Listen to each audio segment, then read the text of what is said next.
वे प्रभु ऐसे ही कृपा बनाए रखना भगवान। कहीं भी यज्ञ हो,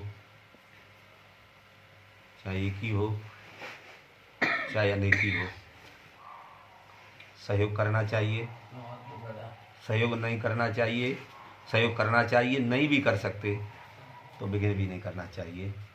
यज्ञ साक्षात परमात्मा का शरीर है। यज्ञ तब सफल होता है जब प्रभु उपस्थित होते हैं। हमारी तो औकात क्या है, विश्वामित्र नहीं कर पाए, राम जी को लाए, यज्ञ सफल हुआ। जहाँ परमात्मा की उपस्थिति होती है वहाँ शांति से यज्ञ सफल होता है। जहाँ परमात्मा उपस्थित समझ लो आप, जहाँ शांति है, आनंद है, वहाँ परमात्मा साक्षात विराजमान है। आज ऐसे ही हम अंतिम पूर्णाहुति की ओर जा रहे हैं। गुरुदेव से यही कामना करते हैं कि प्रभु ऐसी कृपा बनाए रखना। हजारों छोटे छोटे यज्ञ हुए, बड़े हुए, प्रभु कृपा करता है। यज्ञ का दर्शन करना, यज्ञ की परिक्रमा लगाना जीव के कल्याण का मार्ग बनता है। शंकर जी तो तनि प्रेमी यज्ञ का नाम सुनते ही महीनों पहले ही चक्कर लगाने लगते हैं। यज्ञ के तनि प्रेमी है शंकर जी। मानव इतना ढीठ हो गया है, कल मैंने बताया ना, मानव का मानव पे भरोसा उठ गया है, कुत्ता पे भरोसा है, इसलिए वो कुत्ता रखने लगा है। पहले बढ़िया बढ़िया पुताई होती थी, वो घर में लिखा जाता था मंगल भवन अमंगल हारी, द्रवो दशरथ जग बिहारी, सुमर पवन सुत पावन नामु अपने बस कर रहा है। अच्छी अच्छी चौपाइयाँ लिखी जाती थी। ये क्या है, सज्जन के घर का प्रतीक है। इसी से तो विभीषण का घर देख के और अब मेरे हनुमान जी ने सोचा था, लंका निश्चर निकर निवासा, यहाँ कहाँ सज्जन कर वासा। घर बता देता है कि सज्जन का घर है तो दुर्जन का घर है। इसीलिए घर पे हमेशा भगवान का नाम अंकित होना ही चाहिए, जरूर होना चाहिए।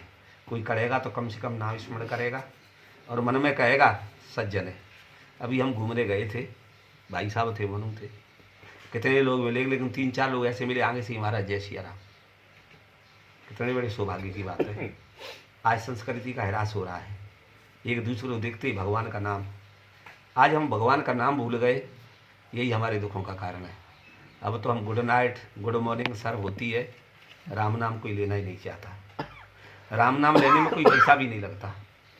इसलिए भाव को भाव अनख आलसौ जपत नाम मंगल दिसलसौ। जिस तरीके से कपड़े में दाग लग जाते हैं, बिना सावन के छूट नहीं सकते। अगर गहरा दाग लग गया है तो फट भी सकता है कपड़ा। इसीलिए काया में जो दाग लगे हुए हैं हमारे कुसंस्कारों के, खराब कर्मों के, वो राम नाम रूपी सावन से ही साफ होंगे, परमात्मा के नाम से ही साफ होंगे, यज्ञ से नाम साफ होंगे, अनुष्ठान से साफ होंगे, या आहुतियों से साफ देंगे। आहुति तो भाग्य वाला ही देता है। जीव बहुत होते हैं बगल में बैठे रहते हैं, यज्ञ का दर्शन भी नहीं कर पाते हैं। मुरैना में यज्ञ हुआ था, भाई साहब साक्षी हैं। हम 3 बजे अपने शिष्य के यहाँ स्नान करने जाते थे, यज्ञ स्थल पर ही रुकते थे। एक व्यक्ति गेट पे खड़ा मिलता था 3 बजे, पर डे का काम था, और वो प्रणाम करता था हमको। हम नहीं जानते थे कि ये कौन है। हमारे चंबल सुर्खी के मालिक पेपर निकलता है, रामविलास शर्मा, हमारे अनन्य भक्त हैं, पंडित जी हैं, अम्बा तरफ गाँव में उनका। इतना उनका आगे में सहयोग रहा कि हमें छा दिया उन्होंने सब पेपरों में। पूरे पेपर वालों की मीटिंग बुलाई, बोले हमारे महाराज जी का यज्ञ हो रहा है, सबको विशेष सहयोग करना है। कोई बात नहीं, यज्ञ चलता रहा 9 दिन। उस व्यक्ति का भाव देखो, जाति का मुसलमान था, शर्मा जी से मिला लास्ट यज्ञ के बाद।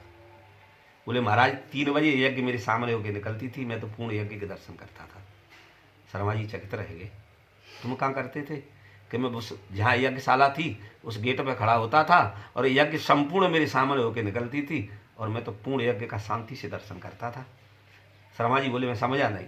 बोले आपके गुरु जी निकलते थे, वही तो क्या साक्षात। उसकी भावना देखो, भाव का ही तो खेल है? भाव हो तो भगवान है, नहीं तो कुछ नहीं है ना। जर्जोधन के लिए तो ग्वाल था, चोर था, छिड़रा था, अर्जुन के लिए भगवान था। अर्जुन के लिए भगवान बन के बताया और उसके लिए काल बन के बताया। शांति दूत बन के गए थे, कह दिया इस ग्वाले को बांध लो, इसकी बुद्धि खराब हो गई, मैं किससे बात कर रहा हूँ। जब आदमी मदान अंधा होता है ना, उसको होश उड़ जाती है, बुद्धि खत्म हो जाती है। जिम कुपंत पग दे खगेसा रहे न बुद्धि तेज लवलेसा, ये सब खत्म हो जाते हैं। कुपंथ कभी भूल के भी पैर नहीं देना चाहिए। कुपंथ इतना खराब है, जीव को पतन की ओर ले जाता है, बुद्धि का नाश हो जाता है, बुद्धि का ह्रास हो जाता है। भजन करने की कोई उम्र नहीं होती, कभी भी जब मौका मिल जाए गुरुमुख हो जाना चाहिए। कहीं भी जब मन अच्छा लगे तब तक, न दान लगता है न पुण्य लगता है। गुरुवे न भवनिद तरह न कोई, जो विरंज शंकर सम होई। हम सौंप दें अपना हाथ किसी को और निश्चिंत हो जाए। गाना सहज है कि सौंप दिया इसी को, जिन्हें सौंपा उसका न बिगड़ा है न कभी बिगड़ेगा। परेशानी पड़ सकती है, सत्य परेशान हो सकता है, लेकिन परास्त नहीं हो सकता। पांडवा परेशान हुए, लेकिन अंत में विजय तो सत्य की हुई। इसलिए सत्य पर टिके रहिए, सत्य ही साथ देगा। भगवान से यही कामना करिए, प्रभु हमें हॉस्पिटल का मोना देखना पड़े। एक दिन में पता नहीं कितने चले जाएंगे, खेत बेच देंगे। इसलिए प्रभु तेरे चरित्र में, तेरी लीला में, तेरे यज्ञ में, तेरे अनुष्ठान में, संत और ब्राह्मणों की सेवा में जो धन लगेगा वो मेरा कल्याणकारी होगा। एक सेठ जी रहते थे, बहुत बड़े नगर सेठ थे। राजा का जमाना था, अकाल पड़ गया, 3 साल वर्षा नहीं हुई। मंत्री ने कहा महाराज तुम्हारे नगर में इतना बड़ा पैसे वाला सेठ रहता है, आप सूत पे पैसा ले लो, जनता परेशान है। मंत्री की बात मानी, सेठ के लिए सूचना भेज दी। गए तो सेठ जी गद्दी पे बैठते थे, 4 पुत्र थे। एक पुत्र उनका बाहर का काम देखते था, 3 दुकानों पे रहते थे। पहुंचा वहां से भाई, बोले महाराज का बुलावा है। सेठ जी चल दिए।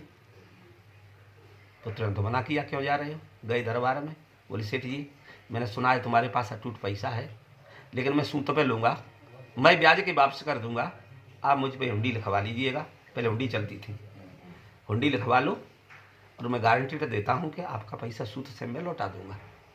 बोले सेठ जी मेरे पास, राजन मेरे पास पैसा है नहीं है। बोले कितना पैसा है? बोले मेरे पास सिर्फ 100 रुपये है। बोले झूठ बोलता है। पुत्र कितने हैं? बोले 1 है, जबकि हकीकत पुत्र 4 थे। बोले चलो पैसा तो हमने नहीं देखा, पर दुनिया कहती है पुत्र इसके 4 है, 1 बताता है। राजा को क्रोध आया, दुखी थे राजा। आरत कहा न करे को कर्म, मांगे भीख त्याग निज धर्म। राजा ने आदेश दे दिया, इसको जाओ जेल में पटक दो। राजा ने का आदेश, सेठ जी को जेल में पटक दिया। सूचना पहुंची पुत्रों के पास, तुम्हारे पिताजी को राजा ने जेल में बंद कर दिया है। बोले हमने मना किया था, पड़ा रहने दो। 15 दिन बीत गए। बेटा जो चौथे वाला था, व्यापार करने विदेश गया था, लौट के आया बाहर से। पूछा गद्दी पे पिताजी नहीं दिखाई दिए। उन्होंने वृत्तांत सुनाया कि राजा ने बुलाया, कारण तो हमें पता नहीं, तो लौट के नहीं आए, उनको जेल में डाल दिया है। बोले तुम नहीं गए? हम नहीं गए, हमने मना किया, हम क्यों जाएंगे? बैग फेंक दिया, न तो पत्नी से मिलने गया, न गद्दी पे बैठा, सीधा राजा दरबार गया। समय 12 बजे का था, दरबार चल रहा था, राजा गद्दी पे बैठा था। हजूर के यहाँ पेश होना चाहता हूँ। सूचना पहुँची, एड्रेस दिया कि उसी सेठ का पुत्र है। आया, बोले बेटा क्या चाहते हो? मैं इतना चाहता हूँ, मेरे पिताजी को किस अपराध में बंद किया है? बोले तुम्हारे पिताजी झूठ बोलते हैं। हमने पूछा तुम्हारे पास धन है, सूत पे दे दो। वो कहता है मेरे पास नहीं है। तो हमने पूछा कितना है? बोले 100 रुपये। पुत्र कितने हैं? बोले 1। चलो धन तो हमने नहीं दिया, तुम क्या भाई हो? भाई तो हम 4 हैं, लेकिन हजूर से निवेदन है मेरे पिताजी को पेशी पे बुलाया जाए। बुलाया, पूछा, बोल पड़े सेठ जी कि मेरा पुत्र ये है। अगर वो 3 होते तो मैं 15 दिन से जेल में पड़ा हूं, यहां तक नहीं आए। अरे कम से कम एक जुमानत के लिए वकील तो खड़ा कर देते हैं। सच्चा पुत्र वो है जो पिता का आज्ञाकारी हो, पिता के लिए मर मिटे, सेवा भाव हो। अच्छा बेटा तुम 100 रुपया बताते हो? बोले महाराज ये संपत्ति मेरे किसी काम की नहीं है, ये पुत्र मेरी छाती पे नहीं रखेंगे। एक महात्मा आए थे, यज्ञ का आयोजन हुआ था, चंदा किया था, तो मैंने 100 रुपये उस महात्मा को दान दिए थे, वही मेरे 100 रुपये मेरे साथ जाएंगे, दुनिया की संपत्ति तो यही पड़ी जाएगी। सुनी, दिया हुआ दान, लिया हुआ नाम ही हमारे साथ जाएगा। सुकृत और अकृत वहाँ पर कोई ऐसा पद नहीं है कि वो चलेगी, वहाँ तो तुम्हारा कर्म ही तुम्हारा साथ देगा। दिया हुआ दान, लिया हुआ नाम, अच्छा बुरा जो कर्म होगा उसके आधार पर आपका प्रारब्ध लिखा जाएगा और पुनः तुम्हें कर्म भोगने के लिए परमात्मा भेजता है। बोलिए सदगुरुदेव भगवान की जय।